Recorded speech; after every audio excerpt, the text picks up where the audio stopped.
buenas noches. A las 8 en punto les damos la bienvenida a Sala de Prensa. Hoy, por supuesto, el gran tema es la escalada de tensiones, la escalada bélica en Oriente Medio con un ataque, una andanada de misiles, 180 misiles que lanzó Irán en contra de Israel. Este se configura como el mayor ataque de Teherán a tierra israelí y, por supuesto, que genera muchísima tensión y tiene al mundo en vilo, porque vemos extenderse este conflicto en Oriente Medio que comenzó, como bien sabemos, el 7 de octubre con la incursión de Hamas en Israel, que ha derivado en una operación de respuesta de Israel larga. Ya estamos a punto de cumplir un año, que ha traído muchísima muerte y destrucción en esa región, y ahora, más reciente, la operación que ha adelantado Israel en contra de Hezbollah, haciendo incursiones al territorio libanés, por lo cual se ha encendido la mecha en el Oriente Medio, y ahora Irán, que siempre ha sido un jugador a la sombra de este conflicto durante todo este año, tiene una respuesta así de contundente como la que vimos hoy. Por eso saludamos al profesor Manuel Alejandro Rairán. Él es docente internacionalista de la Universidad Externado de Colombia. Muchas gracias por estar con nosotros. Buenas noches. Andreina, muy buenas noches y gracias por la invitación. Y a María Teresa Aya, nuestra internacionalista de la casa. Teresita, muchas gracias como siempre por trasnochar con nosotros. Andreina, como siempre, un placer estar aquí. Manuel Alejandro, ¿cómo vas? Bien, muchas, un gusto. Bueno, entremos en materia. Doctor Rairán, ¿cuál es el mensaje que está enviando Irán con este ataque? Y digo mensaje porque vemos que no fue un ataque letal. No sé si es calculado que sea así, no hay fatalidades, no hay personas muertas en Israel. Y ese mensaje, ¿cuál es el mensaje y a quién se lo está enviando? Andreina, pues no, desde mi lectura creo que es un ataque con un mensaje claro para Israel. No hay que olvidar que no es la primera vez. En marzo, abril de este año, también en respuesta a un ataque por parte de Israel en la embajada iraní en Siria, que dejó como saldo la muerte de un diplomático y un alto militar iraní, pues digamos también una respuesta por parte de Irán a Israel, y digamos que es un ataque limitado, como usted bien lo menciona. No ha dejado, pues, digamos, muertos, pero sí es un mensaje que quiere decirle al primer ministro Benjamin Netanyahu que Irán está dispuesto a responder si continúa con estas acciones pues violatorias del derecho internacional, y bueno, creo que es un mensaje claro y que esperemos que esto no tenga un camino hacia escalar, que realmente creo que a ningún actor le conviene, y pues Irán también ha sido muy prudente en ese sentido.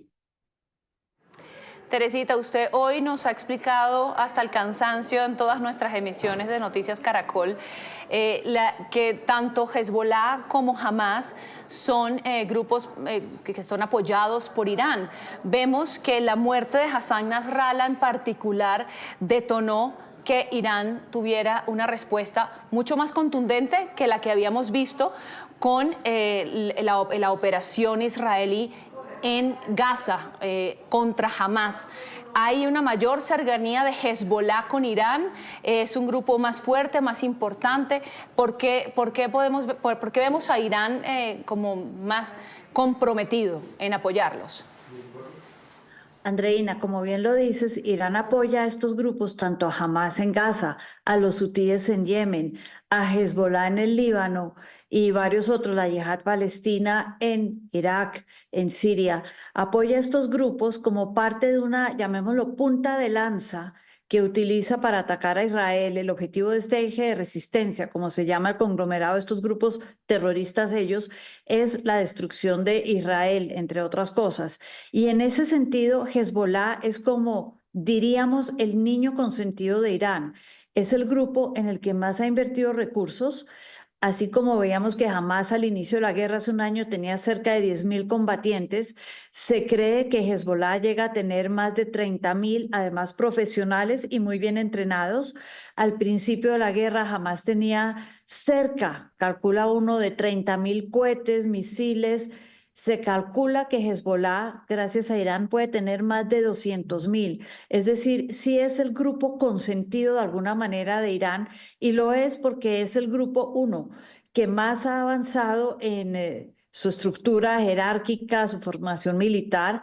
Dos, comparte una frontera importante con Israel y recordemos que el objetivo es ir en contra de Israel. Y tres, es un grupo que tiene una cercanía, los líderes tienen una cercanía con Irán porque desde su formación, su creación en el año de 1982, Irán de alguna manera los adoptó, los ayudó a crecer y fue muy, muy cercano a Nasrallah. La muerte de Nasrallah para ellos fue la muerte de uno de ellos. Es como si hubiera muerto un iraní más y muy importante.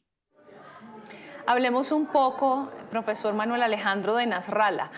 ¿Quién es este personaje? Sabemos que era pues, la cabeza visible de Hezbollah, pero entendemos que es un hombre increíblemente poderoso, además políticamente muy poderoso. Háblenos un poco de él.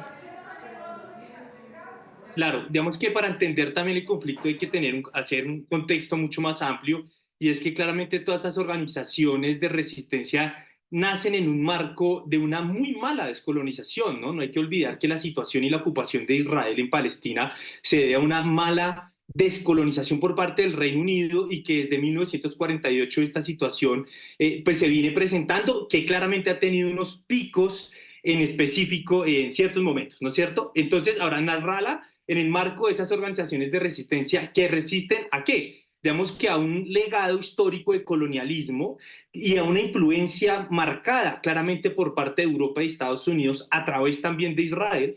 Y obviamente estos grupos, desde, como decía María Teresa Aya, desde el 82 que se crean, pues digamos que han construido un tejido en el marco de esta resistencia, y que no hay que olvidar, Hezbollah también es un partido político con sillas en el Parlamento libanés. Entonces, Nasrallah es una de las personas que nace, digamos, ve la creación de Hezbollah, participa incluso en unos altos cargos, y antes de él estaba Abbas al-Musawi, que fue un compañero de él con el que se formó y que conformaron también Hezbollah. Entonces, digamos que es importante también mencionar que Abbas al-Musawi fue pues asesinado por Israel en un bombardeo, también como murió Nasrallah.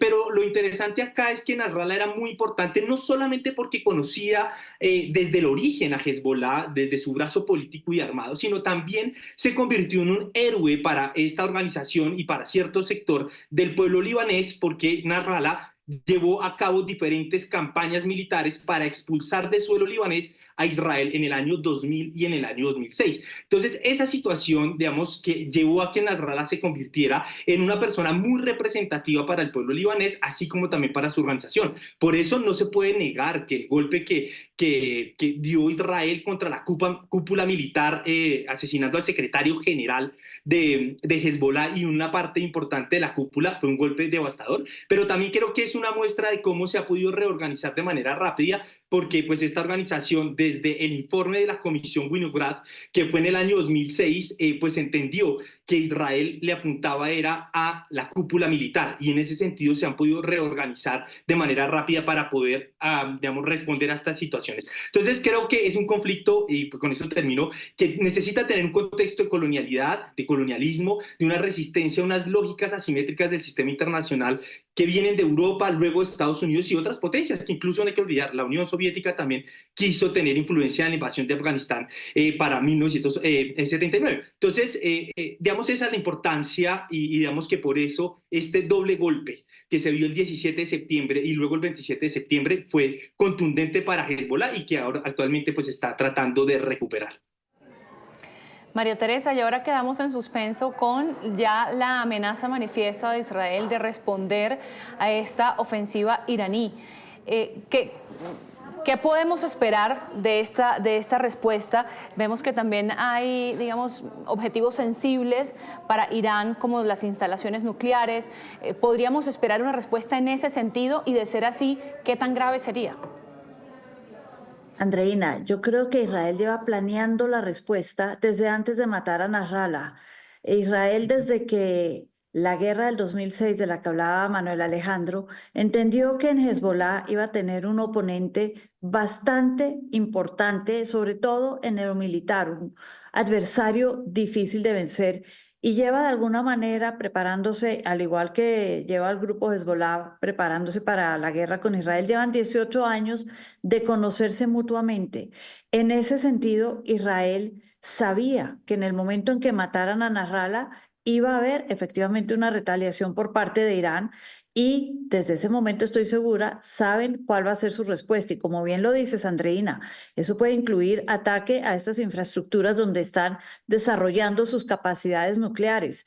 Es más, como respuesta a los ataques del 17 de abril de este año, cuando Irán, como bien nos contaba Manuel Alejandro, mandó unos drones sobre Israel, atacaron estratégicamente los puntos alrededor de estas instalaciones nucleares, como diciéndole a Irán, sabemos dónde está lo que a usted le duele, podemos llegar hasta allá, pero nos estamos tratando pasito, por ahora. La pregunta es si ahora van a seguir tratándose pasito o si le van a dar a estas instalaciones.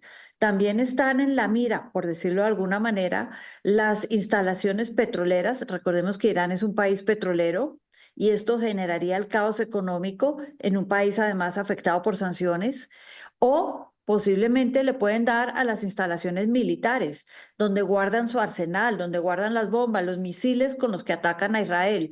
Son tres opciones y cualquiera de las tres puede ser el objeto de la retaliación de Israel. Ahora, eso es el cómo. Otro tema es el cuándo, porque esto, como les digo, ya estaba decidido y va a ser más pronto que tarde. Y yo creo que parte de ese cuándo, Andreina, va a pasar por la relación de Israel con Estados Unidos y a qué acuerdo llegan frente a la decisión en contra de Irán. Profesor Manuel Alejandro, esta es la última escalada de una larga guerra, en algunos momentos fría, entre Irán e Israel. Sé que es una enemistad de larga data, pero si nos puede resumir, le pongo una tarea bastante difícil, de alguna manera, el origen de esta enemistad, le agradezco. Bueno, yo creo que podríamos empezar diciendo que estas guerras frías hay que entenderlas, o más bien, las guerras calientes hay que entenderlas desde la Guerra Fría. Y esto pues se demuestra, como les decía anteriormente, la situación en Asia Occidental, o conocida como Medio Oriente, pues viene unos procesos históricos de colonización y de un mal proceso de descolonización.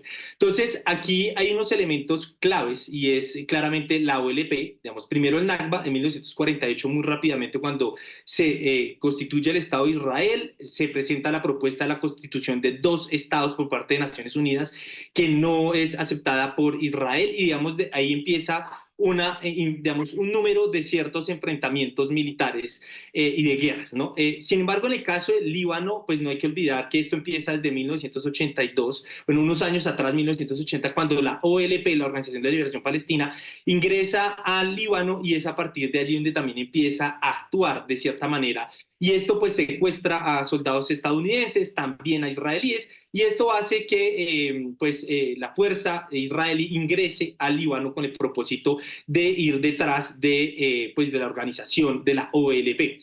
Esta situación pues, llevó claramente a involucrar a otro estado y pues que Israel también se apropió del sur del Líbano con el cual buscaba construir una zona de seguridad contigua para expulsarlos.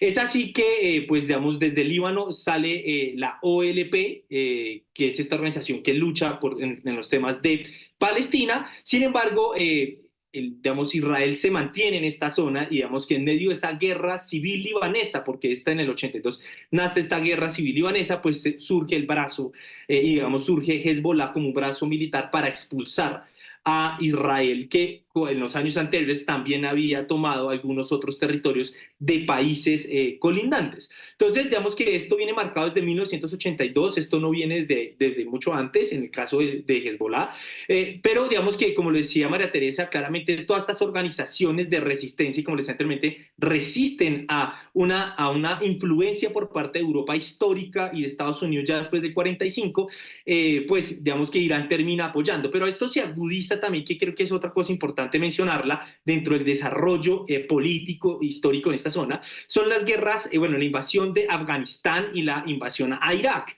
Digamos que si nos paramos en el mapa, pues Irán en últimas se estaba viendo rodeado por bases estadounidenses, y obviamente también es que esto anima a Irán a empezar a apoyar este tipo de organizaciones con el propósito de contener, digamos, la presencia de Estados Unidos en la zona, que obviamente está articulada con Israel como un aliado principal de Estados Unidos y de Alemania y y de otros países en Europa. En el caso actual, que yo creo que es importante, Estados Unidos le ha mantenido su respaldo a Israel en términos armamentísticos. Hoy el 99% del armamento que recibe Israel viene procedente principalmente de Estados Unidos y otro porcentaje de Alemania. Y digamos que hoy hay una situación compleja, porque si bien Estados Unidos se ha mantenido respaldando a Israel, también siente que estas actuaciones están poniendo en riesgo y digamos, jalando a Estados Unidos a un conflicto que realmente en este momento no le conviene, porque no podemos dejar de lado las próximas elecciones a la presidencia y que esto tiene un golpe directo hacia la candidatura de Kamala Harris. Entonces creo que esta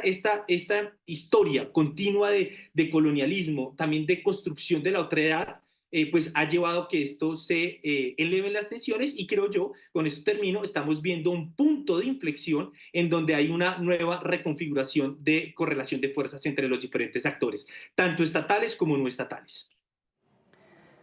Gracias, profesor. María Teresa, habíamos visto un avance importante antes del 7 de octubre del año pasado en las relaciones entre Israel y muchos de los países árabes, en buena medida con la anuencia o con la ayuda del presidente Donald Trump. Es una de las, digamos, de sus logros, de lo que se llevó después de su presidencia. Sin embargo, bueno, todo eso se echó al traste. Vemos ahora una región inflamada y con muchísima, se está volviendo a ser como muy bipolar. Y a un Israel que está muy guerrerista, con un primer ministro y con una digamos, con un gobierno totalmente afecto a asegurar sus fronteras y no tanto, digamos, con las salidas negociadas. Entonces, ¿cuál es la situación del Oriente Medio hoy? Y no es muy complicado para Israel volver a atizar, digamos, las enemistades en toda la región y en todo su alrededor. Andreina, decíamos hace un rato que Israel de alguna manera está aislado, y hago referencia a la palabra aislado, es una isla entre países que le son y le fueron adversos desde su creación y que no aceptaron la creación del Estado de Israel. En ese sentido, tuvieron que pasar cerca de 60, 70 años para hablar de se llamaba la normalización de las relaciones de los países en el Medio Oriente. Luego la creación en el año 48, en que los árabes no reconocen a Israel como Estado y surgen toda clase de guerras, pasan 70 años y de pronto dicen, bueno, tal vez Israel llegó para quedarse, hagamos algo para reconocerlo. Y empieza este proceso, como bien lo decías, propiciado por el presidente Trump. Los acuerdos de Abraham se llaman, y implican la normalización de las relaciones de Israel con varios estados árabes, más allá de Jordania y Egipto, fronterizos que ya habían reconocido a Israel en el siglo XX, a finales del siglo XX. Ahora estamos hablando de países como Emiratos Árabes, más importante aún, Arabia Saudita. Y aquí es interesante porque Arabia Saudita es un país muy importante para la región, no solamente por su riqueza petrolera, sino porque es uno de los líderes regionales y estaba dispuesto en ese sentido a reconocer la existencia del Estado de Israel. Es más, hay quienes dicen que parte del ataque de Gaza el 7 de octubre del año pasado fue instigado por Irán, que está detrás del grupo Hamas, precisamente para bloquear la normalización de las relaciones. ¿Por qué? Porque dicen que esta normalización hubiera puesto el tema del reconocimiento, esta vez al Estado palestino, la idea de dos estados, un poco como en un segundo plano, que dejaba de ser lo importante y lo principal como tema en el Medio Oriente, y por eso ese ataque. Entonces tenemos un Medio Oriente bastante convulsionado, con muchos intereses distintos cada país. Unos quieren el exterminio del uno, los otros quieren sus propios intereses. volviendo a Arabia Saudita, ya se había enfrentado a Irán en algún momento, precisamente a través de terceros, en Yemen, en lo que se llama una guerra fría, es decir, que ni Arabia Saudita atacó a Irán directamente, ni Irán directamente a Arabia Saudita, sino a través de terceros patrocinados por ellos en Yemen. Ahora, eso no quiere decir que ahora que Irán está atacando a Israel, Arabia Saudita esté del lado de Israel, no, pero tampoco está del lado de Irán. Es decir, vemos intereses divididos, intereses muy locales de cada país, intereses que incluyen a Estados Unidos, que no es de la región, y una región bastante dividida, pero volátil, en donde cualquier chispa puede encender una guerra en cualquier momento. Profesor Rairán, a propósito del papel de Estados Unidos, vemos un papel de Estados Unidos muy activo. Hoy, de hecho, aseguraron que destructores interceptaron algunos misiles que iban rumbo a Israel. ¿Qué significa que Estados Unidos esté teniendo un papel? Sabíamos que ayuda con armas a Israel, pero no había tenido, digamos, una participación así tan frontal. ¿Qué significa?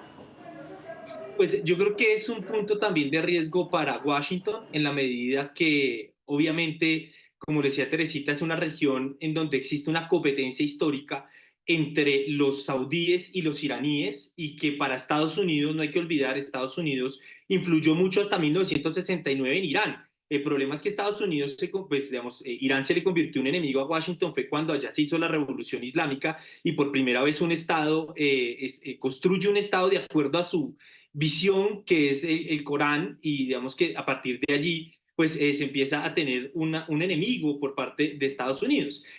Ahora, esta situación pues ha llevado en una competencia en donde Estados Unidos ha estado presente. Digamos que ha estado presente también porque, como decía anteriormente, y recalco el tema de la colonialidad en esta situación es muy importante, porque los primeros actores que jugaron un papel clave acá fue el Reino Unido y Francia desde la Primera Guerra Mundial hasta la Segunda Guerra Mundial. Y lo digo en específico porque durante la Primera Guerra Mundial los franceses y los británicos le ofrecieron una salida a los países árabes que pertenecían a ese gran imperio otomano, en que si se rebelaban, pues ellos los iban a considerar unos estados nacionales soberanos. Sin embargo, tanto Francia y Reino Unido incumplieron a los países árabes y pues firmaron un acuerdo en 1916 secreto que se conoce como el Sykes-Picot, y después en 1920 estas dos grandes potencias se dividen en esta región del mundo entre franceses y británicos. Ahora, Estados Unidos empieza a jugar un papel clave después de la Segunda Guerra Mundial, porque claramente Francia queda completamente destruido y Reino Unido también está en una situación muy difícil.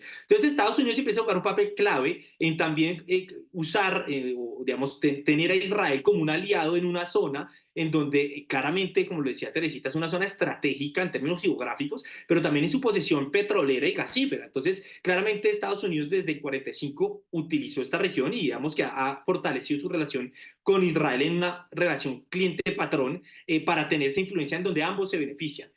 Ahora bien, Estados Unidos claramente ha sido, digamos, muy estratega en el sentido que se involucra hasta cierto punto, pero como les decía anteriormente, ha habido ciertos puntos de inflexión. Y creo que este es uno muy importante. Estados Unidos claramente va a mantener el respaldo hacia los israelíes, porque no hay que olvidar también que digamos, los actores económicos israelíes también financian muchas de las campañas de los políticos estadounidenses y obviamente hay un tema de interés.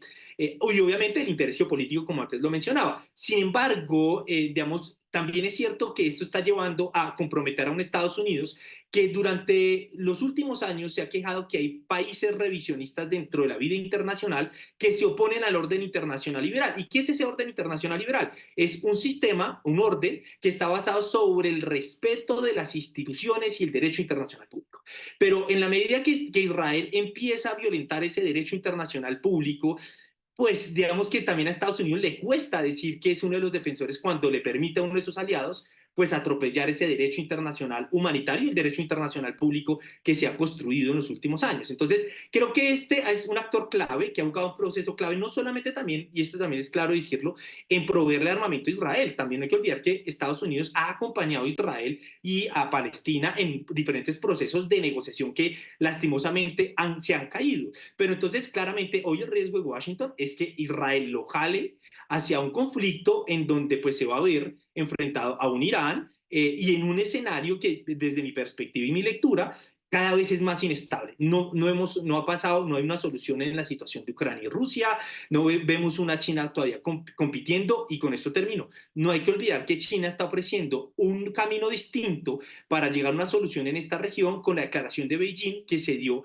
en marzo, marzo de este año, en el que reunió a las 14 facciones y que está buscando un camino de diálogo distinto a lo que ha planteado históricamente Europa y Estados Unidos. María Teresa, volvamos un poquitito al Líbano para entender, porque Hezbollah no es Líbano. El Líbano pues tiene de hecho su propio ejército. Hoy usted comentaba en uno de los noticieros que el ejército del Líbano ha retrocedido ante la incursión israelí terrestre. Entonces, ¿cómo es ese tema internamente? Un país que tiene un ejército, pero que además tiene una milicia armada muy poderosa, que parece más poderosa que el ejército. ¿Cómo es esa correlación de poderes interno en el Líbano? Cuando nace Hezbollah, que nace dentro del Líbano, después de la guerra del año 82 del siglo pasado, nace y se queda en el Líbano, es construida por Irán y se vuelve, como decíamos antes, muy poderosa, el niñito consentido con muchos juguetes para jugar. Y una de las razones por las que Nasrallah era tan querido en el Líbano es porque en el año 92 saca un manifiesto político y en el 95 ingresa a la política del Líbano.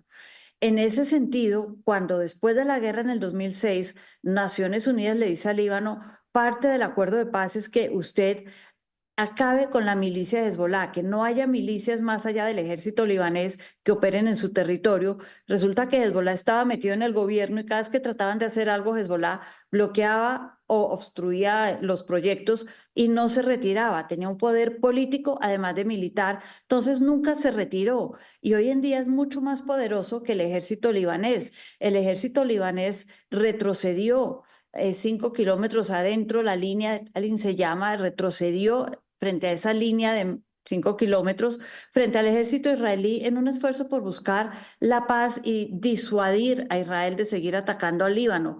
Pero Hezbollah no retrocede, sigue ahí y como está tan metido nuevamente en lo político, Andreina, y esa simbiosis un poco extraña, protege a su milicia desde el gobierno y desde la gente que tiene en el gabinete y en el Parlamento. Entonces es como tener, sí, dos fuerzas paralelas en términos colombianos de hace muchos años. Es como cuando teníamos acá, había FARC, había paramilitares y había ejército. Son diferentes milicias que operan desde el país con el agravante, en el caso del Líbano, que esta milicia está muy metida en el gobierno y toma decisiones con el gobierno del Líbano. Eso complica el tema para los libaneses.